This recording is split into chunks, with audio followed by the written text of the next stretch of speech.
تو قرآن وہ پیغام ہے جو ہمیں عزت والا راستہ بتاتا ہے، قرآن وہ پیغام ہے جو ہمیں بلندیوں کا راستہ بتاتا ہے، اور قرآن وَهَذَا بَلَاغٌ لِلنَّاسِ، قرآن وہ پیغام ہے جو ہمیں عروج کا راستہ بتاتا ہے، جنت کا راستہ بتاتا ہے، جہنم سے بچنے کے طریقے بتاتا ہے، اللہ اس کے رسول کی بارگاہ میں قیمتی ہونے کا طریقہ بتاتا ہے، لوگوں کے دلوں پہ راج کرنے کا طریقہ بتاتا ہے، چین کی بنسری بجا کے سونے کا راستہ بتاتا ہے، گھروں کی معاشرت کو خوبصورت بنانے کا پوری دنیا میں کسی کے پاس نسخہ نہیں سوائے میرے رب کی اس کتاب کی۔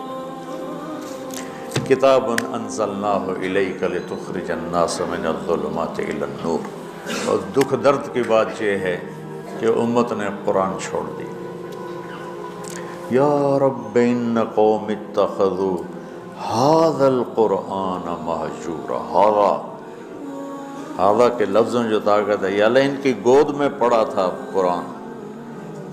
مولانا طارق جمیل صاحب کے بیانات سننے کے لیے ہمارے اس چینل کو سبسکرائب، لائک، کمنٹ، شیئر لازمی کیجیے تاکہ ہماری آنے والی ہر ویڈیو آپ تک بآسانی پہنچ سکے۔ ان کی جھولی میں پڑا ہوا تھا قرآن، اور انہوں نے اس سے مہجورا، ترکو نہیں، متروکا نہیں، مہجورا۔ ہجرت کا کیا مطلب ہوتا ہے؟ چھوڑ کے چلے جانا، پھر لوٹ کے نہ آنا۔ تو متروکا تو ہے ٹھیک ہے، کبھی میں گاؤں میں ہوتا ہوں، کبھی یہاں ہوتا ہوں، یہاں ہوتا ہوں تو گاؤں متروک ہو گیا، وہاں جاتا ہوں تو فیصل آباد متروک ہو گیا۔ مہجورا کہ یا اللہ یہ میری وہ امت ہے، ان قوم اتخذوا ھذا القرآن مہجورا، انہوں نے میرے قرآن سے ایسے ہجرت کی جیسے لوگ وطن چھوڑ کے دوسرے وطن جا کے ہجرت کر کے بیٹھ جاتے، تب اچھائی کہاں سے ملے گی، اچھا انسان کہاں سے بنے گا؟ تو اللہ کا شکر ہے اس مہینے میں امت قرآن سنتی ہے، پڑھتی ہے، تو سارے قرآن کا اور 1 گھنٹے میں 25-26 دن میں اس کو تو احاطہ نہیں کیا جا سکتا، تو جو اس میں آیات میری سمجھ میں آتی ہیں کہ یہ بیان کر دی جائیں تو وہ میں لے کے آپ کے خدمت میں پیش کر دیتا ہوں۔ 2 دن پہلے میں نے گھر کی زندگی پر خاوند اور بیوی کے رشتے کی بات کی تھی، ہن لباس لکم وانتم لباس لہن، کہ تمہاری بیوی تیرا لباس ہے، اور اللہ بیویوں سے کہہ رہا ہے کہ تمہارے خاوند تمہارا لباس ہے۔ جتنا لباس خوبصورت ہوتا ہے اتنا انسان پرکشش ہو جاتا ہے۔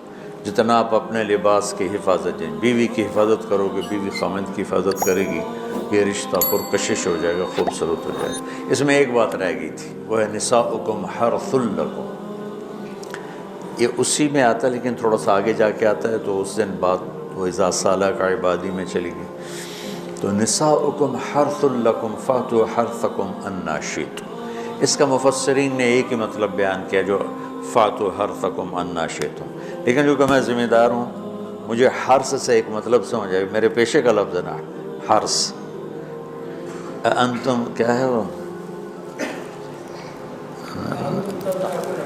تحرثون بھی کہیں ہے، افرأیتم ما تحرثون، افرأیتم ما تحرثون، تو فاتوا حرث۔ اب تمام تصویریں دیکھو جو میں بیان کرنے لگا ہوں، میرا دعویٰ نہیں، توبہ میں نے تو ساری دیکھی نہیں، لیکن مجھے نہیں لگتا کسی کا ذہن اس طرف گیا ہوگا، ہو سکتا گیا ہو کہ میں اپنے علم کے دعوے، تو میں تو ویسے ہی طالب علم ہوں۔ اللہ نے یہاں عورت کو تشبیہ دی ہے کھیتی سے، تو میری آنکھ اس ماحول میں کھلی جہاں ہم پشتوں سے ذمہ دار چلے آ رہے ہیں، تو درخت جب پھل نہیں دیتا ہے تو ذمہ دار اس کو ڈنڈے مارتا ہے، اس کو گالیاں نکالتا ہے۔ کس طرح ذمہ دار ایک پودے کو پروان چڑھاتا ہے، یہ ہے تمہاری ذمہ داری اپنی بیوی، چونکہ تم نہیں کسی کے گھر گئے، تمہارے گھر کسی کی بیٹی آئی ہے، ماں چھوڑ کے، باپ چھوڑ کے، بہنیں چھوڑ کے، بھائی چھوڑ کے، سہیلیاں چھوڑ کے، اور اپنی ترتیب زندگی کو توڑ کر ایک بول پر تیرے گھر آئی ہے، تو پاگل تو آتے ہی اس کے ساتھ بدتمیز ہو رہا ہے، کبھی گالیاں دیتا ہے، کبھی تانے دیتا ہے، کبھی تیری ماں اسے کچھ سناتی، کبھی تیرا ابا اسے کچھ سناتا، کبھی تیری بہنیں اسے کچھ سناتی. تو نے کھیتی کی راکھی کیا کرنی تھی؟ تو نے تو کھیتی کو آگ ہی لگا کے رکھ دی. تو یہ فصل کیسے دے گی؟ تو گندا دانہ اس میں سے نکلے گا. تو عورت کو اللہ تعالیٰ نے زمین سے تشبیہ دی، اور اس سے آنے والی اولاد کو کھیتی سے اللہ تعالیٰ نے تشبیہ دی. اور زمین سے کھیتی لینے کا ایک طریقہ ہے، ہل چلتا ہے، زمین نرم کی جاتی ہے، پانی لگتا ہے، پھر اسے اور نرم کیا جاتا ہے، پھر جڑی بوٹیوں کو صاف کیا جاتا ہے، اسے تیار کیا جاتا ہے، پھر اس میں دوبارہ ہل چلا کے بیج لگایا جاتا ہے، پھر اس بیج کی راکھی کی جاتی ہے، حفاظت کی جاتی ہے. جب وہ پانی مانگتا ہے پانی دیتے ہیں، چاہے رات کے 12 بجے بھی پانی کی ضرورت ہے وہ پانی پہنچ رہا ہوتا ہے. وہ کھاد مانگتا ہے کھاد دیتے ہیں، وہ گوڈی مانگتا ہے گوڈی دیتے ہیں. پھر اس میں گندی جھاڑیاں پیدا ہوتی ہیں تو ہم الگ مزدور لگا کر ان گندی جھاڑیوں کو نکالتے ہیں. اور اب سپرے آ گئے ہیں کہ سپرے کرو تو صرف وہ گندی جو بوٹیاں ہیں وہ مر جاتی ہیں، فصل کو کچھ نہیں ہوتا. میں آپ کے سامنے ایک نقشہ بیان کر رہا ہوں کہ اللہ تعالیٰ یہاں خامد اور بیوی کی زندگی کو کس خوبصورت انداز میں بیان فرما رہا ہے. اعلیٰ فصل لینے کے لیے یہ سب کچھ کرنا پڑتا ہے. ذمہ داروں کے پاس عام طور پہ پیسہ نہیں ہوتا تو وہ جاتے ہیں جی کھاد چاہیے دی، وہ کہتے 500 روپے ود لواں گے، وہ کہتا جی لے لو کھاد دے دو میری فصل مردی پہ. تو پھر اسے سپرے کرنا ہوتا ہے تو اس کے پاس پیسے نہیں ہوتے، پھر وہ سپرے والے کے پاس جائے. یہ نہیں کہتا پیسے کو نہیں دفع کرو آپ پہ ہوندی تو ہوئے نہیں ہوندی تو نہ ہوئے. ایسا پاگل کوئی زمین چاہے 1 ایکڑ کا ہو چاہے 100 ایکڑ کا ہو. پھر وہ کہتا ہے جی کھاد چاہیے دیے یوریا، وہ کہتا وہ سپرے کی دوا چاہیے، وہ ڈبے دے پیچھے 200 روپے زیادہ لواں گا. اچھا جی لے لے جی چلے کپا آ جاندی میں دے دوں گا. وہ ادھار پہ مہنگا سامان اٹھاتا ہے اور اس کی ضرورت کو پورا کرتا ہے. وہ گندم کو یہ نہیں کہتا، کپاس کو یہی نہیں کہتا میرے کو پیسے کوئی نہیں، میں نہ تینوں پانی لا سکنا، نہ کھاد دے سکنا، نہ سپرے کر سکنا. تو پھر مکھیاں ہی مارے گا، روٹی تو کوئی نہیں لبنی. عورت کی زمین میں محبت کا حل چلاؤ،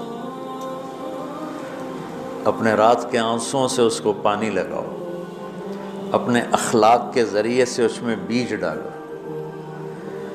پھر اس کو عزت دے کر احترام دے کر اس فصل کی آبیاری کرو، اس کو اوپر چڑھاؤ. اس میں جو گندی جھاڑیاں ہو گئی، کبھی یہ ادھر سے گندا آئے گا، کبھی ادھر سے گندگی آئے گی، کبھی ساس کی طرف سے، کبھی سسر کی طرف سے، کبھی بہنوں کی طرف سے، کبھی لڑکی کے ماں باپ کی طرف. بعض لڑکی کے ماں باپ ایسے بے وقوف ہوتے ہیں کہ اپنی بیٹیوں کا گھر اجاڑ دیتے ہیں، شادی کرنے کے بعد بھی بیٹی کو اپنے حکم پر چلانے کی کوشش کرتے ہیں. تو خاوند کہاں برداشت کرتا ہے؟ شادی کے بعد بیوی پر ماں کا حق نہیں ہے، باپ کا حق نہیں ہونے کا مطلب ہے کہ پہلے اب خاوند کا حق ہے پھر ماں باپ کا حق ہے. ماں کچھ کہے خاوند کچھ کہے تو اسے خاوند کی اطاعت کرنی ہے، ماں کی نہیں، ماں کی نہیں. لیکن کچھ والدین ایسے ہیں جو اپنے بیٹیوں کو برباد کر دیتے ہیں، پیچھے سے ڈوریں ہلا ہلا ہلا. ایسے کیسز چھوڑے ہیں. زیادہ جو مسئلہ ہے وہ سسرالی مسئلہ ہے. تو اس میں وہ جو گندی جھاڑیاں پیدا ہوتی ہیں نا، ان کو وہ سلیقے سے نکالتا رہے نکالتا رہے نکالتا رہے نکالتا رہے اور اس کی حفاظت کرتا رہے. یہ جو آموں کا باغ لگتا ہے نا تو چھوٹا ہوتا ہے، جب سردیاں آتی ہیں تو اس کو ہم کور کر دیتے ہیں سارے. پہلے اس کے اوپر چونے کا سپرے کرتے ہیں، چونے کا، کہ اس کے پتوں کے اوپر ایک تہ جم جائے، اور اس کے تنے پر بھی چونا لگاتے ہیں تاکہ ٹھنڈک اندر نہ جائے. پھر اس کو یوں کور کر دیتے ہیں کہ اندر سردی نہ جائے. اتنی حفاظت ایک چھوٹے سے پودے کی جاتی ہے، تب جا کر وہ پروان چڑھتا ہے. اور سب سے بڑا پودا انسان ہے، اور سب سے قیمتی دھرتی ماں ہے، اور سب سے قیمتی رشتہ خاوند اور بیوی ہے. اور آج کے خاوند بیوی کو ماں کی گالیاں نکال رہے، بہنوں کی گالیاں نکال رہے، جیسے وہ خرید کے کسی لونڈی کو خرید کے لیں. کسی کی بیٹی ہے تو کھیتی تم لوگ دورے والے اب جا رہے ہو، تمہاری شادیاں ہو گئی، تو اللہ کے واسطے بچوں بدتمیز نہ بننا اپنی بیویوں کے ساتھ، یاد رکھنا میری باتوں کو۔ وہ جو گیت تم نے سنا نہیں میری عمر بھر کا ریاض تھا، میرے درد کی تھی وہ داستاں جسے تم ہنسی میں اڑا گئے۔ کہیں ایسا نہ کر دینا میری باتوں کو۔ اگر اپنی زندگی کو خوبصورت دیکھنا چاہتے ہو، عالی شان دیکھنا چاہتے ہو، اپنے اخلاق اچھے کر لو۔ چونکہ بیوی کی بات ہو رہی، ورنہ ہر رشتے میں اسی کی ضرورت۔ ماں کا رشتہ ہے، محبت دینی پڑے گی، باپ کا رشتہ ہے، محبت دینی پڑے گی، بہنوں کا رشتہ ہے، بھائیوں کا رشتہ ہے، اولاد کا رشتہ ہے۔ اگر اولاد پر ہی ڈنڈے برساؤ گے تو تم سے متنفر ہو جائیں گے۔ میرے نبی نے کبھی یوں اپنے نواسوں کو ٹچ بھی نہیں کیا تھا، ایسے بھی نہیں کیا تھا۔ روزانہ جا کے ان کو ملتے، سینے سے لگاتے، اپنی نسبتوں کو منتقل کیا حسنین کی طرح، واعظ نصیحت نہیں کی۔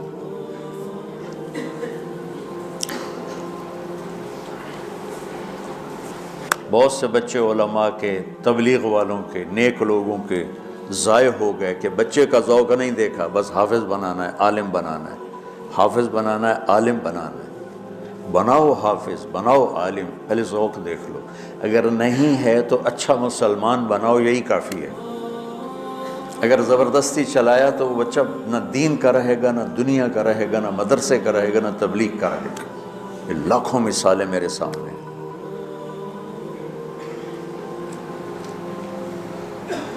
تو اولاد پر بھی جبر کرو گے تو باغی ہو جائیں گے۔ ایک ہمارے ساتھی نے اپنے بیٹے کو حافظ بنایا، وہی تبلیغی زور، بچے کو تمنا نہیں ہے، انہیں بنایا۔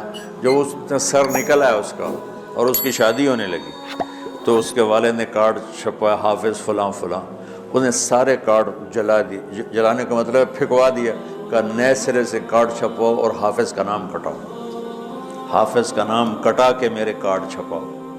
یہی فیصل آباد کا واقعہ۔ تو تمہارے ساتھ عالم کا لفظ لگا ہوا، تم کہو گے میری اولاد بھی عالم ہو۔ 6 مہینے کی اولاد، اس کے سر پہ بڑی ساری ٹوپی ہوئے، جی چاہے تو اس سے داڑھی بھی کاٹ لو ہوتی تھی۔ تو اتنے بچوں کے سر پہ ٹوپیاں چڑھائی ہوتی ہیں۔ ان کی فطرت کی زندگی، ان کو کھیلنے دو، انہیں ٹائم دو، انہیں دیکھو یہ کدھر موڑ رہے ہیں۔ جس طرف ان کا دھارا جا رہا ہے، صرف عالم بننے والا ہی مسلمان ہوتا ہے، صرف حافظ بننے والا ہی مسلمان ہے، اور کوئی مسلمان ہے ہی نہیں۔ اللہ نے ہمیں جو دعا سکھائی ہے، رب ہب لی من الصالح، رب ہب لی من العلماء تو نہیں کہا، رب ہب لی من الحفاظ بھی نہیں کہا، من الصالحین۔ نیک ہونا ضروری ہے، عالم ہونا ہو گیا تو ٹھیک ہے، نصیب کی بات ہے، بہت اعلیٰ چیز۔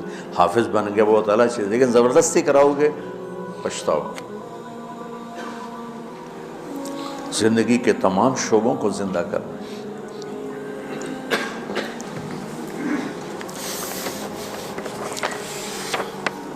ایک اور آیت سورۃ آل عمران کی ہے،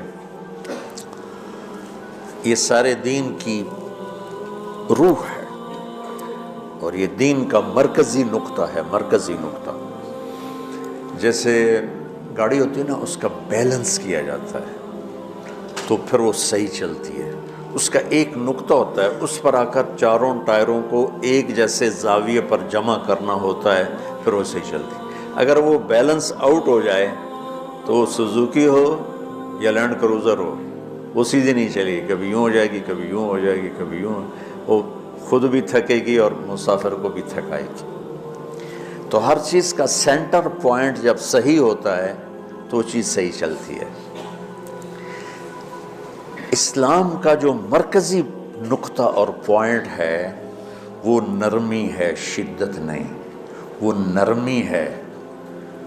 وہ عبادات اور باقی ساری چیزیں اپنی اپنی جگہ پر، لیکن ان سب کو جوڑنے والی جو چیز ہے وہ نرمی ہے۔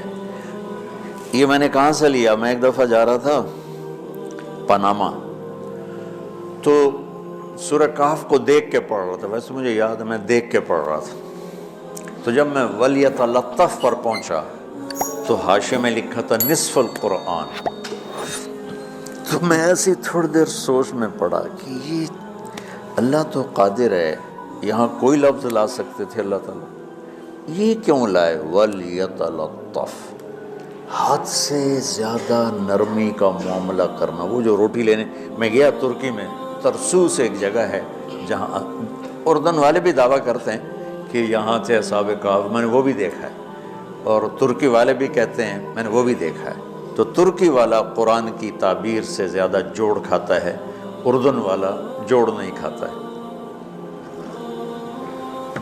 تو اس کا وَلْيَتَلَطَّفْ، اے بھائی کوئی بھاؤ تاؤ کے چکر میں نہ پڑنا، بڑی نرمی سے پیار محبت سے بس روٹی لے کے آجا، بھوک لگی۔ اور صیغہ مبالغے کا ہے، تلطف، تفاعل، مبالغہ اور تکلف۔ تو تمہارے اندر اگر سختی ہے پھر بھی تم با تکلف نرمی کرو، تمہارے اندر شدت ہے پھر بھی اپنے اوپر نرمی طاری کرو۔ تو یہاں سے مجھے یہ بات سمجھ میں آئی کہ پوری شریعت کا سینٹر پوائنٹ قرآن ہے، اور قرآن کا سینٹر پوائنٹ نرمی ہے، وَلْيَتَلَطَّفْ۔ اب ہمارے ڈانٹ ڈپٹ کو بزرگی سمجھا جاتا، ڈانٹ ڈپٹ کو تربیت سمجھا جاتا، استاد شاگرد کو ڈانٹ رہے ہیں، پیر مریدوں کو ڈانٹ رہے ہیں، امیر مامور کو ڈانٹ رہے ہیں، والدین اولاد کو ڈانٹ رہے ہیں، اور میرا اللہ کہہ رہا ہے نرمی۔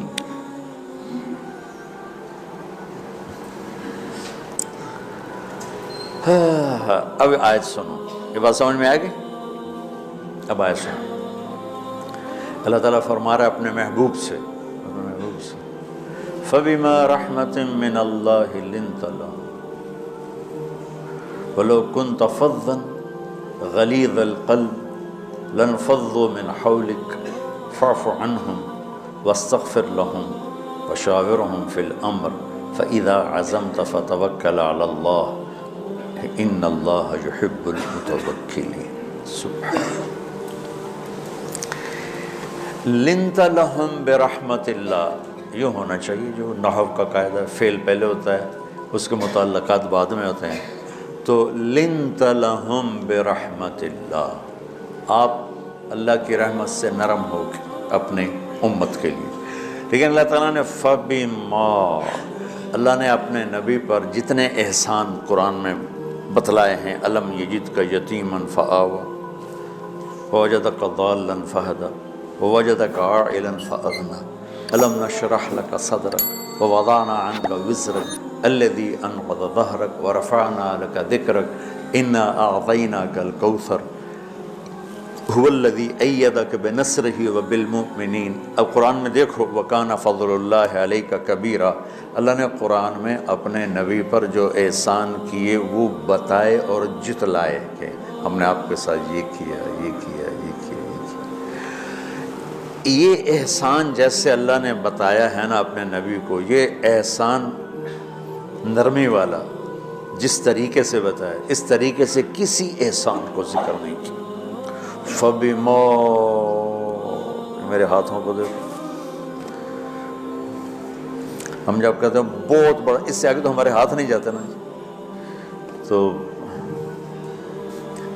میرا ایک بھتیجا تھا تو دیر سے بولا، جب وہ گاڑی پہ ہوتا تو ہم کہتے کس چیز پر آئے ہو، تو وہ یوں یوں کرتا، اور جب وہ بس پہ آتا تو کہتا ایسے ایسے کرتا، ایسے ایسے، کہ بھئی بس بڑی ہوتی ہے نا تو اس کا یوں اشارہ کرتا، اور گاڑی چھوٹی تو اس کا یوں اشارہ کرتا۔ تو فَبِمَا، یہ جو فَبِمَا رحمہ ہے نا، یہ زمین آسمان سے بھی باہر نکل گیا ہے، اور مشرق و مغرب سے پار ہو گیا، شمال جنوب سے پار ہوگا، فوق تحت سے پار ہو گیا ہے۔ اللہ تعالیٰ فرما رہا ہے میرے محبوب، میری اتنی بڑی رحمت آپ پر آئی جس کو آپ کے رب کے سوا کوئی نہیں جانتا، اور پھر آپ نرم ہو گئے، نرم ہو گئے۔ ان اللہ لا یعطی علی الرفق ما لا یعطی علی العنف، اللہ جو نرمی پہ دیتا ہے وہ سختی پہ نہیں دیتا۔ لو کان الرفق خلقا لما رأى الناس خلقا احسن منه، نرمی کی کوئی شکل ہوتی تو اس سے حسین کائنات میں کوئی شکل نہ ہوتی، جنت کی حور سے بھی اعلیٰ شکل ہوتی۔ وَلَوْ كَانَ الْعُنْفُ خَلْقًا لَمَا رَأَى النَّاسُ خَلْقًا أَبْغَضَ مِنْهُ، اور اگر بد اخلاقی کی، سخت مزاجی کی کوئی شکل ہوتی تو شیطان سے بھی زیادہ خوفناک ہوتی۔ امام اسماعیل رحمۃ اللہ علیہ بڑے علامہ گزرے ہیں اور قرآن کی بڑی خدمت کی ہے لغت کے لحاظ سے، تھے انتہائی بدصورت، کوڑا سیاہ اور حبشی ٹائپ۔ کہنے لگے زندگی میں کبھی دھوکہ نہیں کھایا سوائے ایک دفعہ ایک لڑکی نے مجھے ایسا بیوقوف بنایا کہ میرے 14 طبق روشن کر دیے کہ میں جا رہا تھا تو ایک خوبصورت لڑکی نے مجھے مسکرا کے اشارہ کیا۔ کہنے لگے بھائی کوئی میرے اوپر بھی عاشق ہے تو میں اس کے پیچھے چل پڑا، وہ آگے آگے میں پیچھے، وہ آگے آگے میں پیچھے۔ بازاروں میں چلتے چلتے ایک مصور کی دکان پہ پہنچے تو اس نے مصور سے یوں اشارہ کیا اور آگے چلی گئی۔ وہ آگے چلی گئی تو میں حیران ہو گیا۔ بھی میں نے کہا بھائی یہ کیا چکر ہے؟ کہا جی یہ بچی کل میرے پاس آئی تھی کہ مجھے شیطان کی فوٹو بنا کے دو۔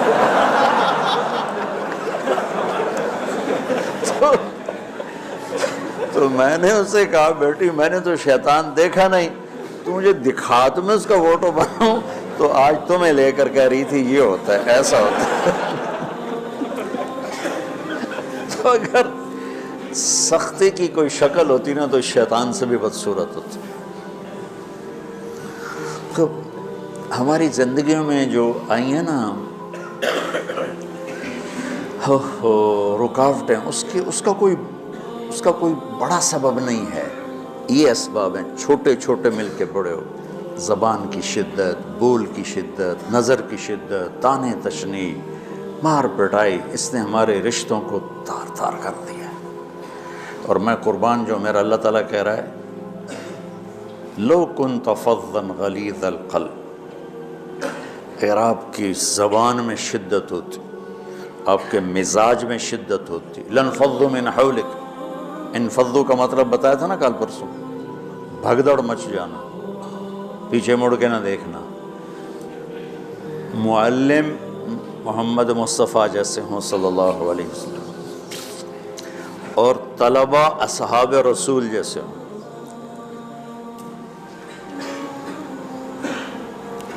محمد الرسول اللہ، سورہ فتح اللہ نے یوں ایک آیت محمد الرسول اللہ والذین معہ، یہاں محمد اللہ کے رسول ہیں، یہ دعویٰ ہے، کہ یہ میرے رسول ہیں۔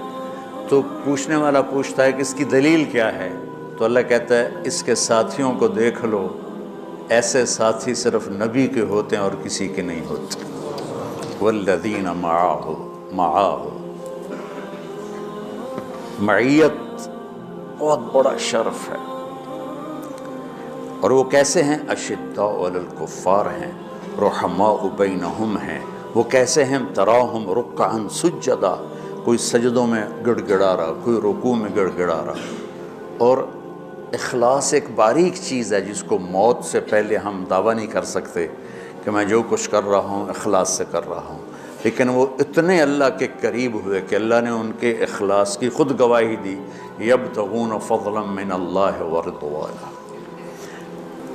میں صرف قرآن سے صحابہ کو بتا رہا ہوں، تتجافى جنوبهم عن المضاجع يدعون ربهم خوفا وطمعا۔ میرے نبی کے ساتھ چلنے والے صحابہ کیسے ہیں؟ راتوں کو اٹھ اٹھ کے روتے ہیں، بستروں سے جدا رہتے ہیں۔ کیسے ہیں؟ كانوا قليلا من الليل ما يهجعون، رات کو بہت تھوڑا سوتے ہیں۔ وبالاسحار هم يستغفرون، اور پھر سحری کے وقت توبہ استغفار کرتے ہیں۔ یہ کیسے ہیں؟ یؤثرون علی انفسهم ولو کان بهم خصاصہ، خود بھوکے رہ کر یہ اوروں کو کھانا کھلاتے ہیں۔ یہ کیسے ہیں؟ لقد رضی اللہ عن المؤمنین اذ یبایعونک تحت الشجرہ فعلم ما فی قلوبہم۔ یہ کیسے ہیں؟ یہ قرآن صرف بتا رہا ہے کہ صحابہ، آخری بات درجہ بندی کی، لا یستوی منکم من انفق من قبل الفتح وقاتل۔ میرے محبوب آپ کے صحابہ کے دو ہیں جماعتیں، ایک وہ ہیں جو فتح مکہ سے پہلے ایمان لائے، اور ایک وہ ہیں جو فتح مکہ اور اس سے آخر تک ایمان لائے۔ یہ جو بعد والے ہیں نا، یہ پہلے والوں کے برابر نہیں ہو سکتے، اللہ نے فرق مراتب رکھا ہے۔ لیکن ایک وعدہ میرا آپ کے ساتھ ہے، کیا وہ کیا ہے؟ کلن وعد اللہ الحسنى، میرا وعدہ ہے آپ کے ہر صحابی کو جنت دوں گا، ہر صحابی کو جنت دوں گا۔ اور یہ پہلی جماعت ہے جن کی حمایت میں قرآن اترتا تھا۔ اور ایک عجیب ہے کہ ایک لفظ قرآن کا، ایک لفظ، ایک آیت اتری، لا یستوی القاعدون من المؤمنین والمجاہدون فی سبیل اللہ۔ یہ آیت ایسے اتری جیسے میں نے پڑھا ہے کہ اللہ کے راستے میں جہاد کرنے والے اور گھر بیٹھنے والے برابر نہیں ہو سکتے۔ ٹھیک، عبداللہ بن ام مکتوم نابینا صحابی ہیں، انہوں نے جب آیت سنی کہا یا اللہ یہ کیا کیا؟ وہ میں انا محتاج، میں کتھوں جا کے جہاد کرنا ہے، میرے لیے تو گنجائش دے۔ سبحان، یہ کیسے لوگ تھے؟ جبریل دوڑے آئے اور وہی کیا لائے؟ ایک لفظ، صرف ایک لفظ کہ یا رسول اللہ فرما رہے ہیں کہ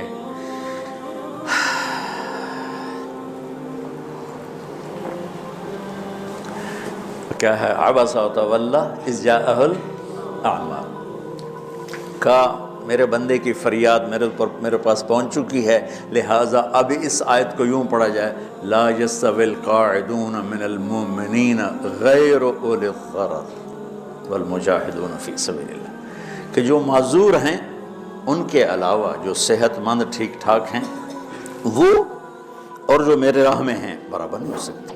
تو عبداللہ بن ام مکتوم کی فریاد پر قرآن کا ایک لفظ ہے، اور خولہ کی فریاد پر آیات بارش کے قطروں کی طرح، قد سمع اللہ قول التی تجادلک فی زوجها وتشتکی الی اللہ واللہ یسمع تحاورکما ان اللہ سمیع بصیر الذین یظاہرون منکم من نسائهم ما ہن امہاتهم ان امہاتهم الا اللہ ولدنهم وانہم لیقولون منکرا من القول وزورا۔ یہ پھر آگے بھی چلتی ہیں۔ ایک دیہاتی عورت کی فریاد نے عرش ہلا دیا اور قرآن اترا۔ یہ لوگ تھوڑا اور سنا دو تاکہ آپ کو خولہ کا پتہ چلے، خولہ کیا چیز ہے۔ انصاری عورت ہے، ہاں محلے کی ایک عورت ہے، خامن نے غصے میں طلاق دے دی، طلاق تھی زہار، تو میرے لیے میری ماں کی طرح ہے۔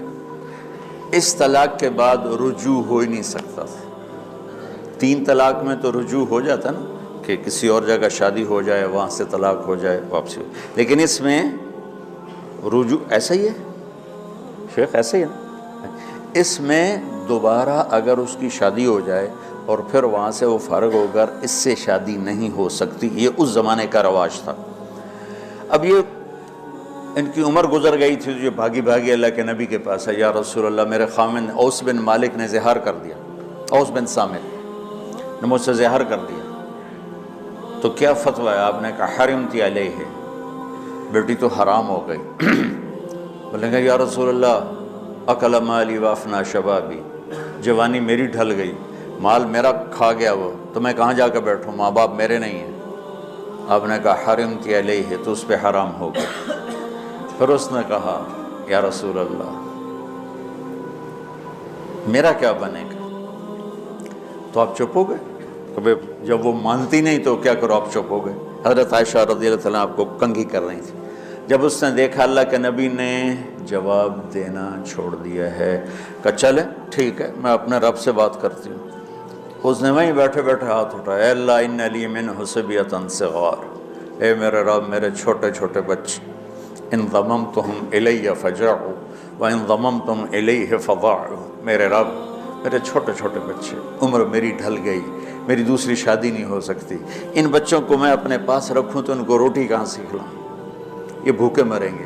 خامند کے پاس چھوڑ کے چلے جاؤں تو وہ بھی کمزور ہو چکا ہے، یہ ان کی تربیت کون کرے گا؟ یہ تو برباد ہو جائیں گے۔ اب اس کی دعا سنو، یا اللہ اپنے نبی کی زبان پر میرے حق میں فیصلہ دے۔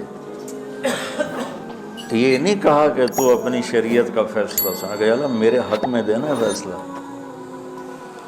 اور اللہ تعالیٰ کا قرآن آ گیا، ہاں خولا ہم نے اپنے رحمت کے طفیل تیرے حق میں فیصلہ دے دیا۔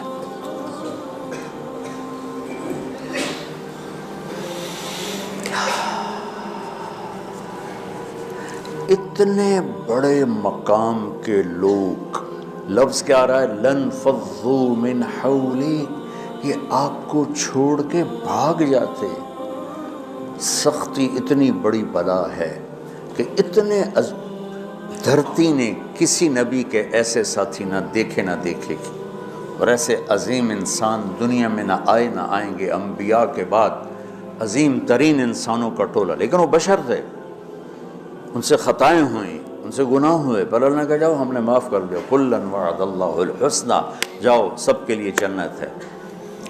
تو میرا اللہ کہہ رہا ہے میرے محبوب، اور اب تھوڑے سے احادیث سے سن لو۔ آپ نے کہا ابو بکر جنتی، عمر جنتی، عثمان جنتی، علی جنتی، طلحہ جنتی، زبیر جنتی، سعد بن ابی وقاص جنتی، عبد الرحمن بن عوف جنتی، ابو عبیدہ بن جراح جنتی، سعید بن زید جنتی۔ بلال جب جنت میں جاتا ہوں تیرے پاؤں کی آہٹ اپنے آگے آگے سنتا ہوں۔ جس نے جنتی عورت کو دیکھنا ہو ام رومان کو دیکھ لے۔ پھر مناقب صحابہ اٹھا کے دیکھو۔ میرا ایک امتی آئے گا جنت کے دروازوں پر تو 8 دروازے کھل کے کہیں گے مرحبا، ادھر آ جائیں، ادھر ادھر۔ سلمان فارسی ایسے ہوئے، یا رسول اللہ کون ہے یہ؟ تو آپ نے کہا یہ بیٹھا ہے ابو بکر، اس کو جنت کے 8 دروازے پکاریں گے۔ عمر ایک محل دیکھا بہت عالیشان، میں سمجھا میرا ہے۔ جب جانے لگا تو فرشتے نے کہا آپ کے غلام عمر بن خطاب کا ہے۔ عثمان جنت میں ہر نبی کا رفیق ہے، میرا رفیق تو ہے۔ پھر حضرت علی کا ہاتھ پکڑ کے کرتے کرتے کرتے یہاں لگا لیا، علی تو بھی خوش ہو جا، جنت میں تیرا گھر میرے گھر کے سامنے ہے۔ طلحہ زبیر، ہر جنتی کا ایک خادم، میرے 2 خادم طلحہ اور زبیر۔ تو اس ایک لائن لگی پڑی ہے، اور میرا اللہ کہہ رہا ہے میرے محبوب اگر آپ کے مزاج میں شدت ہوتی تو ایسے عظیم الشان لوگ آپ کو چھوڑ کے بھاگ جاتے۔ بچو کیا کرو، سنا سنا کے بھی تھک گیا ہوں۔ ایک بلبل ہے کہ ہے محو ترنم اب تک، اس کے سینے میں ہے نغموں کا تلاطم اب تک، قید موسم سے طبیعت رہی آزاد اس کی، کاش گلشن میں کوئی سمجھے فریاد اس کی۔ میں تو پچھلے 20 سال سے فریاد کر رہا ہوں، او بھائیو نرمی اختیار کرو، محبتیں اختیار کرو، نفرت ہو، اختلاف کرو، نفرت تو نہ کرو۔ بیوی سے اختلاف ہو گیا ہے تو نفرت تو نہ کرو، بیوی کو خامن سے ہو گیا نفرت تو نہ کرو، بہن بھائیوں میں ہو جاتی اونچ نہیں، نفرت ہے تو نہ کرو، سلام دعا ختم۔ تو آپ فارغ ہونے والے ہو، یہ اسباق یاد رکھو گے تو آپ ہی کو فائدہ ہوگا انشاءاللہ۔ پھر جہاں جاؤ گے گلاب کے پھول کی طرح مہکو گے۔ چمن میں بہت سے پھول ہوتے ہیں، لیکن جہاں گلاب کھلا ہوتا ہے سب کی نظر وہیں جا کر ٹکتی۔ تو اگر میں نے یہ اخلاق بنا لی، یہ نرمی اپنے اندر پیدا کر لی، تو اللہ کی قسم گلاب کے پھول کی طرح مہکو گے بھی صحیح، اور پرکشش بھی ہوگی، جاذبیت بھی ہوگی۔ شکلوں کی کشش چند دنوں کے بعد ختم ہو جاتی، اخلاق کی کشش موت تک باقی رہتی۔ جیسے روٹی کی طلب موت تک ختم نہیں ہوتی، باقی چیزیں آدمی کہتا ہے یار گوشت بڑا کھا لیا، دال بناؤ، بھنڈی کھا لی اب توری بناؤ، لیکن روٹی ایسی ہے اسے کوئی کسی دن جاتا روز ہی روٹی کو اس طرح اندر رچ پچ گئی۔ ایسے اچھے اخلاق روٹی کی طرح ہیں جن کی طلب کبھی ختم نہیں ہوتی۔ تو ہمارے علمی حلقے ہوں، دیندار حلقے ہوں، ان ان سب میں شدت پائی جاتی، حد درجے کی شدت۔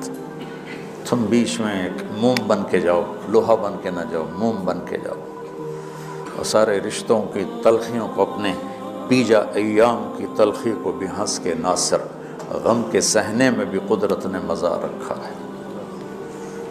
تلخیوں کو پینا سیکھو، زبان کو بند کرنا سیکھو، اور پھر مسکرانا سیکھو، اور نرمی کا سلوک سیکھو، جو میرے نبی کی سب سے عالی شان صفت فَبِمَا رَحْمَةٍ مِّنَ اللَّهِ۔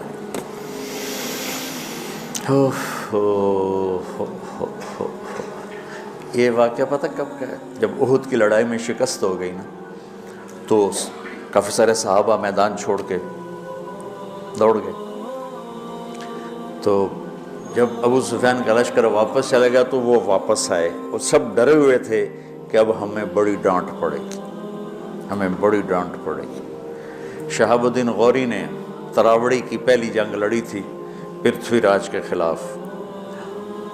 ہم جو چوہان راجپوت ہیں، ہم اس کی نسل سے ہیں، پرتھوی راج، تو وہ شکست ہو گئی۔ تو جن افغانی سرداروں نے دوڑ لگا دی تھی نا، اس نے سارا سال ان کے منہ کے اوپر نہ توبڑے چڑھا دیے تھے، بوجھا نہیں ہوتا، بوجھا سیکھ ان کے منہ پہ چڑھا دیا تھا، پورا سال ان کے منہ پہ وہ بوجھے لگے رہے کہ یہ وہ ہیں جو بھاگ گئے تھے۔ بادشاہ تو یوں کرتے ہیں۔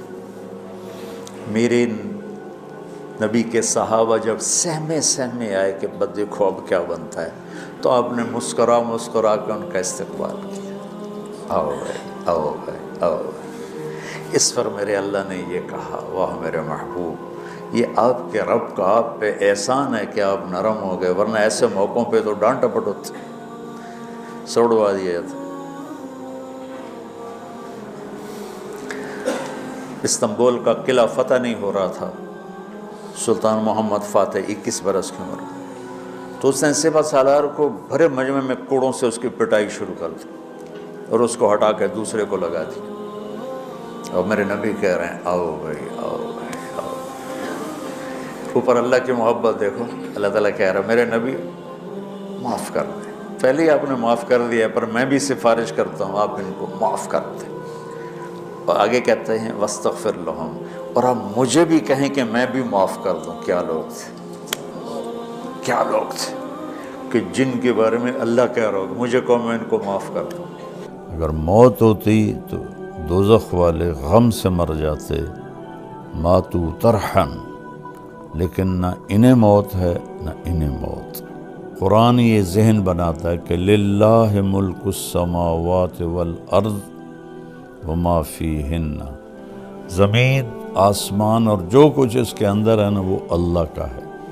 کہ بھڑکتی آگ ہے اور نمرود کہہ رہا ڈال دو، اور ان کو ڈالا جاتا ہے، اور اللہ کہتا ہے یا نار کونی بردن و سلامن علی ابراہیم۔ یہ کیا بتایا اللہ تعالیٰ نے کہ آگ نہیں جلاتی، اللہ کے قدرت سے سب کچھ ہوتا ہے، تو اللہ نے آگ کو باغ بنا دیا۔ تو ان واقعات کے پیچھے ذہن کیا ہے؟ سب کچھ اللہ کا ہے، اور سب کچھ اللہ کے ہاتھ میں ہے۔ جس کو اللہ نے پیدا کیا، جس کو اللہ نے زندگی دی، جس کو اللہ نے موت دی، اللہ کی قسم وہ نہ ہمیں کوئی نفع دے سکتا ہے نہ نقصان دے سکتا ہے۔ پیغام قرآن مولانا طارق جمیل صاحب کے ساتھ پروگرام ملاحظہ کیجئے رمضان المبارک کی ہر رات تراویح کے بعد یوٹیوب لائیو صرف طارق جمیل آفیشل پر۔ السلام علیکم ورحمۃ اللہ وبرکاتہ۔ بسم اللہ الرحمن الرحیم، والصلاة والسلام علی رسولہ الکریم وعلی آلہ وصحبہ اجمعین، اما بعد۔ دنیا میں میرے محترم بھائیوں، بہنوں، بچوں، بچیوں، پوری دنیا میں جہاں مسلمان بہن بھائی سن رہے ہیں، سنیں گے، دنیا میں کسی کتاب کا یہ دعویٰ نہیں ہے کہ جو کچھ اس میں لکھا ہے وہ غلطی سے پاک ہے، اور شک و شبہ سے پاک ہے۔ قرآن پاک واحد ایک کتاب ہے جس کا یہ دعویٰ ہے شروع میں ہی الف لام میم ذالک الکتاب، یہ عظیم الشان کتاب، لا ریب فیہ، کوئی شک نہیں اس میں، انہ لقول فصل، اس کی ہر آیت فیصلہ کن ہے۔ میں آج ایک بولتا ہوں، کل میں خود ہی اس کی تردید کر کے کوئی اور بات کہہ دیتا ہوں، کچھ عرصے بعد میری رائے تبدیل ہو جاتی ہے، پھر میں کچھ اور کہہ دیتا ہوں۔ جیسے ہمارے سائنسدان ہیں، ہر وقت ان کے نظریات تبدیل ہوتے رہتے ہیں۔ تو قول فصل، ایسے جیسے کوئی ٹھپا لگا دے، حتمی، آخری، بدل سکتا ہے؟ لا تبدیل لکلمات اللہ، یہ کبھی بھی نہیں بدلے گا۔ کوئی اسے بدل سکتا ہے؟ لا مبدل لکلماتہ، کوئی اور بھی اسے نہیں بدل سکتا۔ غیر مسلموں کا بھی دعویٰ ہے، اور بعض مسلمان فرقوں میں بھی کچھ اس گمراہی میں پڑے ہوئے ہیں کہ یہ قرآن تو بدلا ہوا ہے۔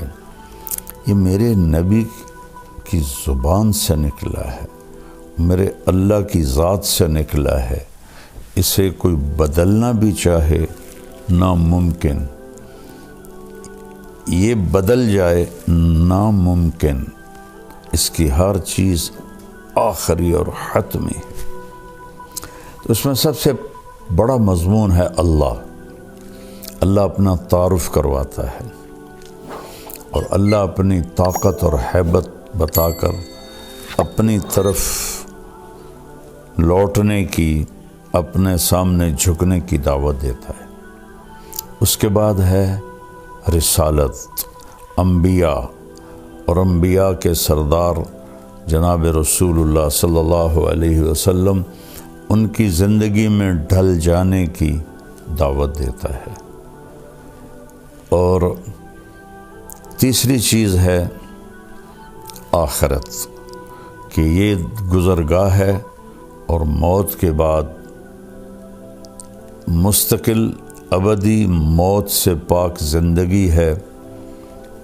فریق فی الجنت و فریق فی السعیر، جو اللہ اس کے رسول کو راضی کر کے گئے وہ ہمیشہ کی نعمتوں میں، جنت میں، اور جو باغی بن کے گئے وہ آگ میں، بھڑکتی دہکتی ہوئی آگ میں۔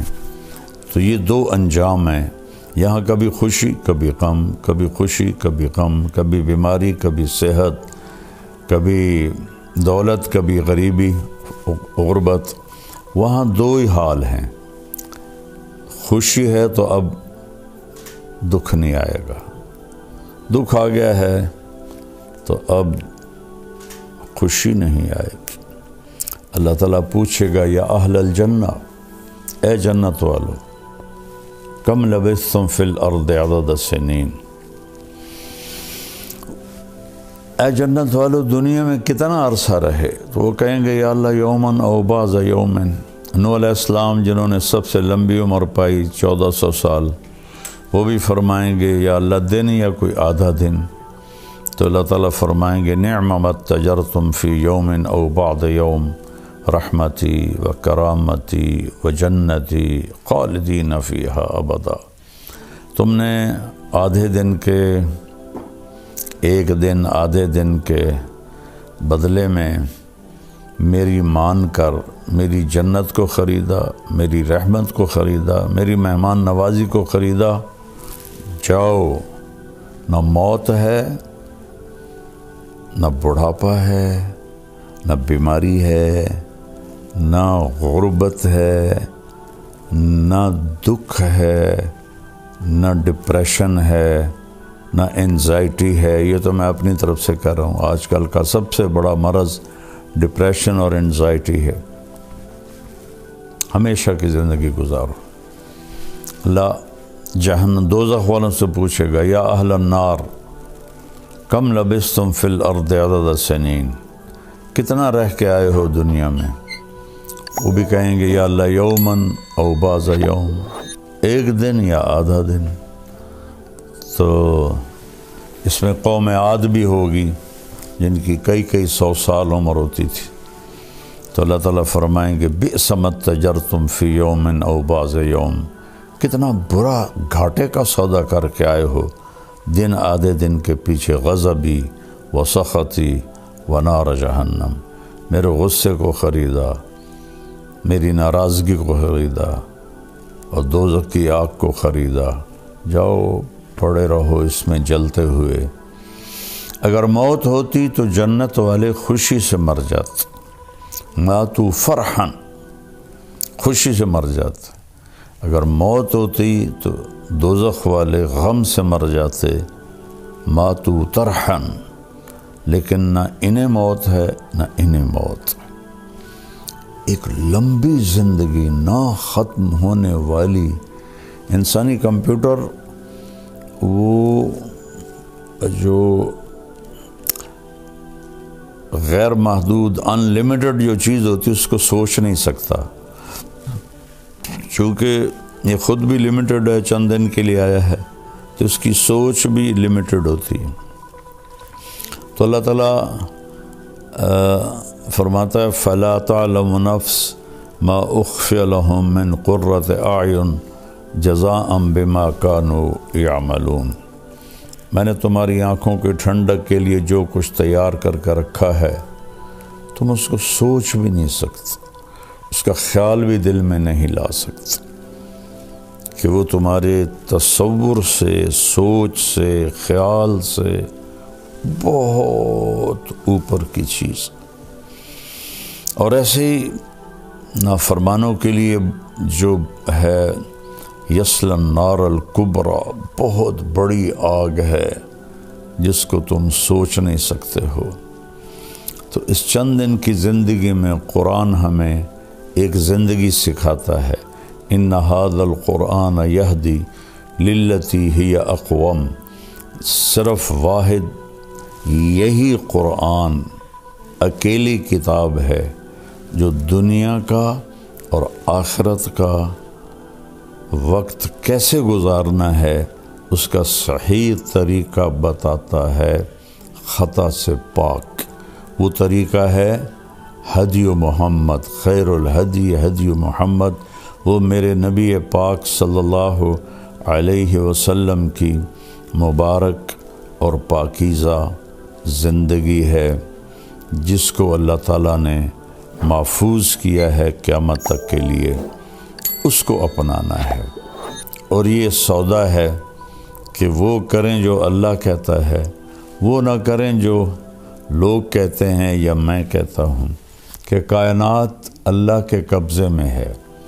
قرآن یہ ذہن بناتا ہے کہ للہ ملک السماوات والارض وما فیہن، زمین، آسمان اور جو کچھ اس کے اندر ہے نا وہ اللہ کا ہے۔ میرے نبی صبح ایک دعا مانگتے تھے روزانہ، اصبحنا و اصبح الملک للہ، صبح ہوئی اور سارے ملک نے صبح کی، والکبریاء والعظمت للہ، عظمتیں، بڑائی، طاقت، دبدبہ، روب، شہنشاہی صرف اللہ کی، الخلق والامر واللیل والنہار وما سکن فیہما للہ وحدہ، ساری مخلوق، ساری طاقت، ہر موسم کے دن، ہر موسم کی راتیں اور جو کچھ ان کے درمیان ہے سب اللہ کا ہے، للہ وحدہ، سب اللہ کا ہے، کسی کا نہیں ہے۔ ما یملکون من قطمیر، سبحان اللہ۔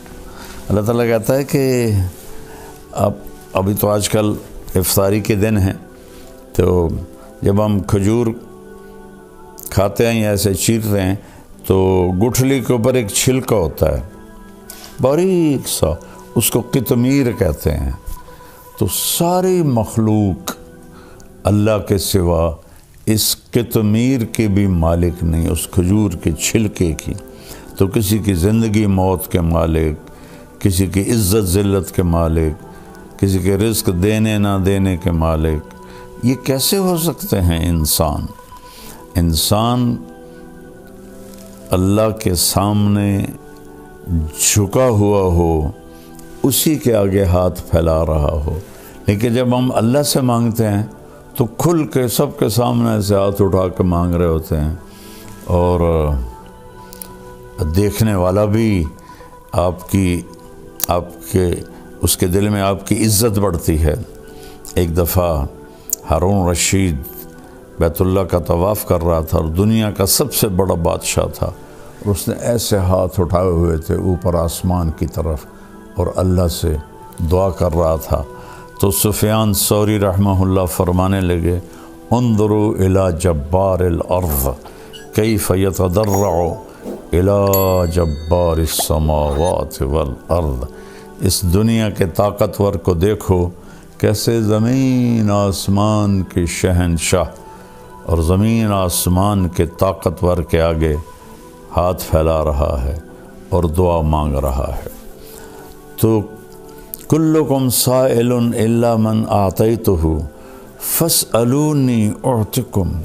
اللہ تعالیٰ فرماتا ہے تم سارے مانگنے والے ہو اور میں دینے والا ہوں. مجھ سے مانگو میں دوں گا، وہ کسی اور سے نہ مانگو. ہمارے بر صغیر میں اتنی جہالت ہے کہ خون کے آنسو آنکھیں روتی ہیں. انسانوں سے مانگ رہے ہیں. اولیاء کرام جو دنیا سے چلے گئے، بزرگان دین ائمہ کرام جو دنیا سے چلے گئے، ان سے مانگ رہے ہیں. اور آج کل کے جو بناوٹی پیر تو زیادہ ہیں، ان سے مانگ رہے ہیں، ان کو انداتا سمجھتے ہیں. اللہ سے مانگ. کلکم سائل الا من آتیتہ فاسألونی کلکم فقراء الا من اغنیتہ فاستغنونی اغنکم فاسألونی اعطکم. او میرے بندو تم سب فقیر ہو اور میں شہنشاہ ہوں، میں جس کو چاہوں گا دوں گا. مجھ سے مانگو میں تمہیں عطا کروں گا. تو قرآن ایک ذہن بناتا ہے کہ سب کچھ میرے رب کا ہے، اور واقعات قرآن بھی اسی طرف لے جاتے ہیں کہ بھڑکتی آگ ہے اور نمرود کہہ رہا ڈال دو، اور ان کو ڈالا جاتا ہے، اور اللہ کہتا ہے یا نار کونی بردن و سلامن علی ابراہیم. یہ کیا بتایا اللہ تعالیٰ نے کہ آگ نہیں جلاتی، اللہ کے قدرت سے سب کچھ ہوتا ہے. تو اللہ نے آگ کو باغ بنا دیا. نمرود نے کہا انا احیی و امیت، میں بھی زندہ کرتا ہوں اور میں بھی موت دیتا ہوں. ایک بے گناہ کو قتل کر دیا، ایک قاتل کو چھوڑ دیا. تو ابراہیم علیہ السلام نے فرمایا فَإِنَّ اللَّهَ يَأْتِي بِالشَّمْسِ مِنَ الْمَشْرِقِ فَأْتِ بِهَا مِنَ الْمَغْرِبِ فَبُهِتَ الَّذِي كَفَرَ. تو ابراہیم علیہ السلام نے فرمایا اچھا ایسا کر، میرا رب سورج کو مشرق سے نکالتا ہے، تو مغرب سے نکال کے دکھا دے. تو اللہ تعالیٰ فرماتے ہیں وہ کافر وہیں لاجواب چپ اور حیران ہو کے رہ گیا. اللہ تعالیٰ نے بنو اسرائیل کو سزا دی، اور ایک بادشاہ تھا عراق کا بخت نصر، اس کو بھیجا تو اس نے سارے فلسطین کو ذبح کر دیا، لاشیں پڑے تھے. تو عزیر علیہ السلام اپنے گدھے پر جا رہے تھے، وہاں سے گزر ہوا تو ان کے دل میں ہے انا یحیی ہذہ اللہ بعد موتہا، ان سب کو کون زندہ کرے گا مرنے کے بعد، اور یہ بستی کیسے آباد ہوگی تباہ ہونے کے بعد. تو تھوڑا سا آگے گئے تو تھکن محسوس ہوئی اور بھوک لگی. تو ایک درخت کے ساتھ گدھے کو باندھا اور ایک ٹوٹی ہوئی دیوار تھی اس کے ساتھ ایسے ٹیک لگائی، اور ایک برتن میں جو کی روٹی تھی اس کو ٹکڑے کر کے اس میں ڈالا، اور انگور تھے تھیلی میں، ان کو نچوڑ کے ان کا رس اس روٹی کے اوپر ڈالا اور اس دیوار سے ٹیک لگائی، اور آگے ایک چھوٹی دیوار تھی اس پر ایسے پاؤں رکھ دیے اور یوں سر کی ٹیک لگائی، اور اللہ نے فَأَمَاتَهُ اللَّهُ مِئَةَ عَامٍ، اللہ نے 100 سال موت دے دی۔ اب انہوں نے ایسے ٹیک لگائی تھی کہ انگوروں کا رس روٹی میں رچ جائے، نرم ہو جائے، پھر میں کھاؤں گا۔ 100 سال کے بعد اللہ نے اٹھایا تو آپ نے فرمایا کم لبثت عزیر، کتنا وقت گزارا یہاں؟ تو انہوں نے پہلے کہا یومن، یا اللہ ایک دن میں رہا ہوں۔ پھر سورج کو دیکھا تو وہ ڈھل رہا تھا، اور جب انہوں نے وہاں آرام کیا تھا تو صبح کا وقت تھا، تو کہنے لگے او بعض یوم، یا اللہ لگتا ہے آدھا دن۔ تو اللہ نے فرمایا بل لبثت 100 عام، تو 100 سال یہاں رہا ہے۔ فانظر الی طعامک و شرابک لم یتسنہ، یعنی جس چیز نے فوراً خراب ہو جانا تھا کھانا، اسے کیڑے کھا جاتے، چیونٹیاں کھا جاتی۔ پانی تھا ایک چمڑے کے مشکیزے میں، وہ خشک ہو جاتا، بدبودار ہو جاتا۔ تو آپ نے کہا کھانا دیکھ، پانی دیکھ، ذرا تبدیلی نہیں۔ انظر الی حمارک، گدھے کو دیکھ کدھر ہے؟ کہ وہ تجھی وہ ہڈیاں پڑی ہیں۔ کہا دیکھ اب میں کیا کرتا ہوں۔ وانظر الی حمارک وعظامک کیف نکسوہا لحما، اب تو دیکھ کہ میں تیرے سامنے گدھے کو کس طرح زندگی دیتا ہوں۔ تو وہ جو ہڈیاں چورا چورا پڑی تھی نا، ایک دم ڈھانچہ بن کے کھڑی ہو گئی، پھر ان کے اوپر گوشت چڑھ گیا، پھر ان کے اوپر کھال چڑھ گئی، دم لگ گئی، آنکھیں لگ گئی، کان۔ عزیر علیہ السلام آنکھوں سے دیکھ رہے ہیں۔ ایک دم گدھے نے چیخ ماری اور چھلانگ لگائی، تو اللہ نے فرمایا عزیر سمجھ میں آیا کہ تیرا رب کیسے زندہ کرتا ہے؟ کہا جی سمجھ گیا۔ وَعْلَمْ أَنَّ اللَّهَ عَزِيزٌ حَكِيمٌ۔ اس واقعے سے اور ایسے اور واقعات سے ابراہیم علیہ السلام جیسی ہستی نے کہا یا اللہ ارنی کیف تحیی الموتیٰ، آپ مردے کیسے زندہ کریں گے؟ کہ اولم تؤمن، کیوں تیرا ایمان نہیں ہے؟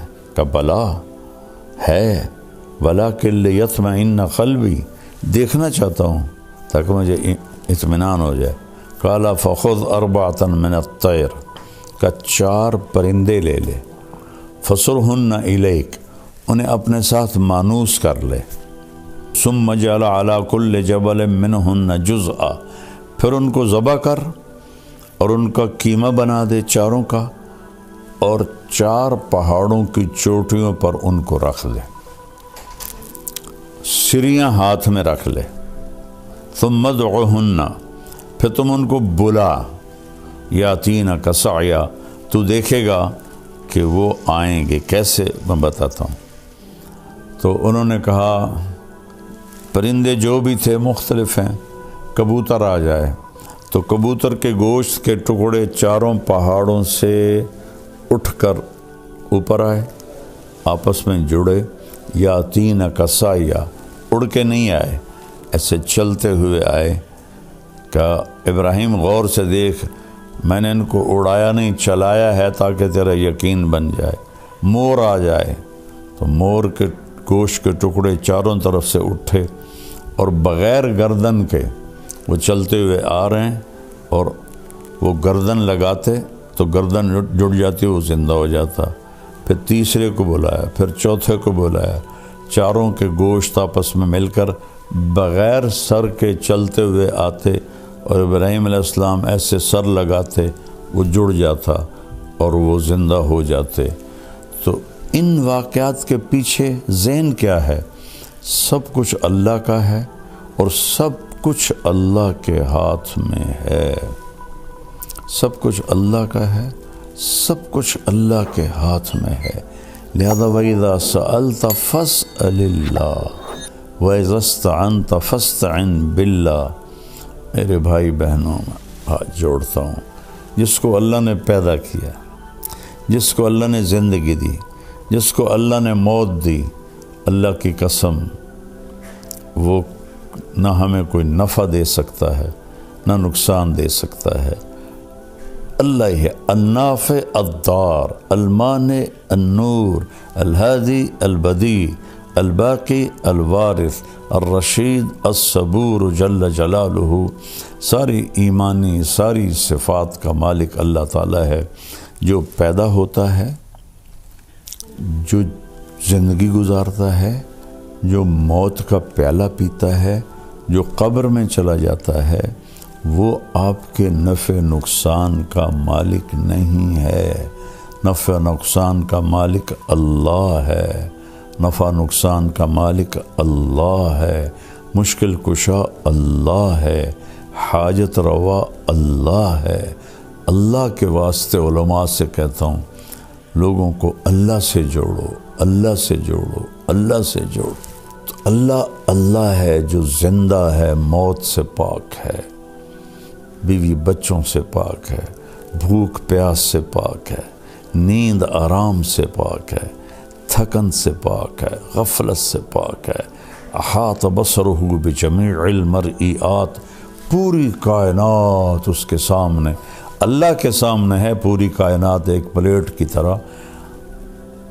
کسی پیر فقیر بزرگ امام کے سامنے نہیں ہے، نبی کے سامنے نہیں ہے، تو بعد والوں کے سامنے کیسے ہو؟ اللہ کے واسطے میری بات دیوار پہ مار دو، قرآن پڑھ لو، اللہ کے واسطے قرآن پڑھ لو۔ قرآن پڑھو گے تو تمہارے سامنے کھل کے بات آئے گی کہ اللہ کیا کہہ رہا ہے اور اللہ کیا فرما رہا ہے اور کیا سمجھا رہا ہے۔ لا یملکون لانفسہم ضرا ولا نفعا ولا موتا ولا حیاتا ولا نشورا۔ اللہ تعالیٰ مخلوق صرف بت نہیں، ساری مخلوق، وہم یخلقون، جو بھی پیدا کیا گیا ہے، نہ موت کا مالک، نہ زندگی کا مالک، نہ موت کے بعد اٹھنے کا مالک، نہ نفع کا مالک، نہ نقصان کا مالک۔ 5 چیزوں کی نفی کی ہے۔ نفع کا مالک اللہ، نقصان دینے والا اللہ، زندگی کا مالک اللہ، موت کا مالک اللہ، موت سے اٹھانے کی طاقت اللہ، باقی سب مخلوق ہیں۔ یہ لا الہ الا اللہ، لا جو لا کہا وہ لا ہوا، وہ لا بھی اس میں لا ہوا، جز لا ہوا، کل لا ہوا، پھر کیا ہوا؟ اللہ ہوا، اللہ ہوا، اللہ نور السماوات والارض۔ یہ لا الہ الا اللہ جیسے قرآن نے بیان کیا ہے، ویسے سیکھو لا الہ الا اللہ۔ مولانا طارق جمیل صاحب کے بیانات سننے کے لیے ہمارے اس چینل کو سبسکرائب، لائک، کمنٹ، شیئر لازمی کیجیے تاکہ ہماری آنے والی ہر ویڈیو آپ